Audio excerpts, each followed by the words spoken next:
We had a chance to have the very first national television interview with Senator Marco Rubio. Here it is. Senator Rubio, great to be with you here in Florida. It's good to be with you. So do you get this? Are you the typical freshman senator? I don't know what that is. I've never been one before. So, you know, I don't know the term freshman senator, what that means. I mean, the state of Florida's 2 senators are just as important as the 2 senators from any other state in the country. Certainly there's advantages to being in seniority. We're still in a basement office, for example, so there's advantages to having been there longer in that respect. But our voice is just as important, and I think for the most part gets as much credence as anybody else's. You were one of the first senators, first members of Congress to come out forcefully calling for a no-fly zone in Libya. The president's now done it. Are you happy with what he's done? Well, I think he made the right decision. I think he took too long to make it, and the result is that the outcome is a little bit less certain and may take a lot longer. What do you say to Republicans, though, and we're hearing from a number of Republicans in Congress and outside of Congress saying there's no national interest in Libya. Why is he doing this? There is a national interest in freedom taking root in that region of the world. I mean, I think it's very encouraging that young people throughout the Middle East, the most problematic region of the world, are rising up and saying that they're tired of living in the 19th century, that they're tired of being ruled by decrepit old men who terrorize them and impose their worldview on young people. They're tired of living in countries where they have no future. And they're taking matters into their own hands in places like Tunisia and Egypt, etc. I think that's a promising development. But what's happened in Libya is pretty unique.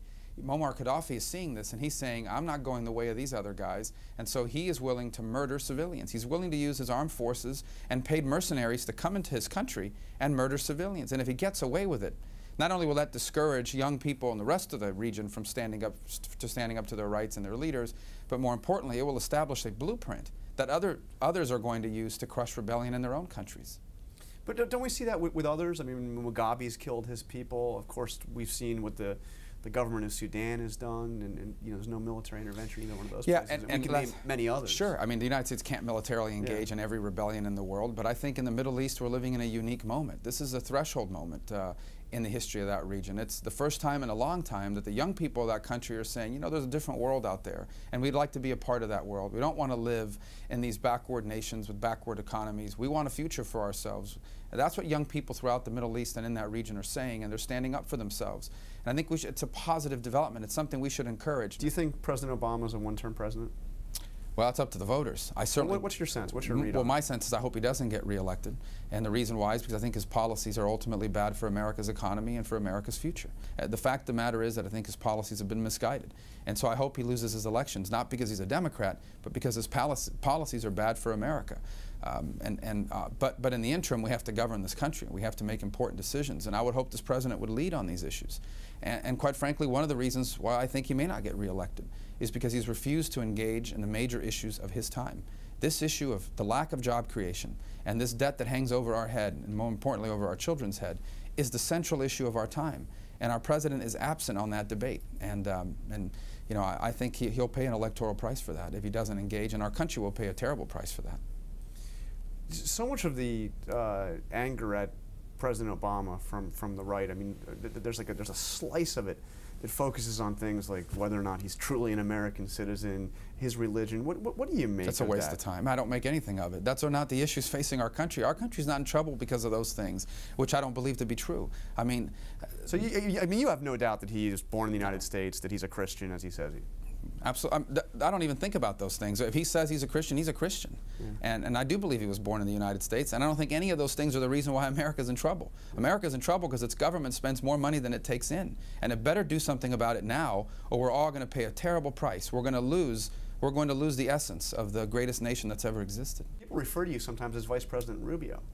I mean, it's like the conventional wisdom is whoever the Republican nominee is, they're going to be calling you up. I mean, I've got to be focused on my job as United States Senator. First of all, you can't run. So you would say no? Well, first of all, you can't run for Vice President. That's the first thing. That's the thing. The second thing is I think I would. I absolutely think I'd say no. I wouldn't want to be Vice President in 2012 because I'm focused on this job as United States Senator. I certainly feel that way right now. You said I think, and you said you feel that way right now, so it sounds like there's a chance that could change. I don't think I'm going to be asked, to be honest with you, but that being said, I'm focused on the job. And I know this is the kind of back and forth that goes on in politics, but the reality of it is I'm focused on being the best senator from Florida that I can be, and that requires 100% of my attention. Okay, so as senator from Florida, you're focused on government spending, national debt. What are you going to do with this debt ceiling vote? Well, I think it's also going to be catastrophic if we continue to raise the debt ceiling and do nothing about our long-term spending problems. The reality is our government spends money it doesn't have. It's doing it at an alarming pace, and there's no plan to stop it any time in the near future. That has to be dealt with, and I think this debt limit debate is the last best chance that we have to do something about this issue before the next election. We need a balanced budget amendment. We need spending caps. We probably need to deal with the debt limit to use that as a tool to start bringing the debt back down to a sustainable level. We need to rein in runaway regulation, which is discouraging job creation and investment in the American economy. We need meaningful tax reform so that America once again becomes a more attractive. But you're not going to get all that by the time you need to raise this debt ceiling. Those ideas are all out there. All these ideas are out there. They exist. And if you don't get all that, you're not going to vote to increase the debt. If we don't get all of that, then voting then absolutely not. Absolutely not. If we don't do something meaningful with this debt limit debate, I'm not going to be part of some let's raise the debt limit decision and then 11 months from now have to be back here doing it again.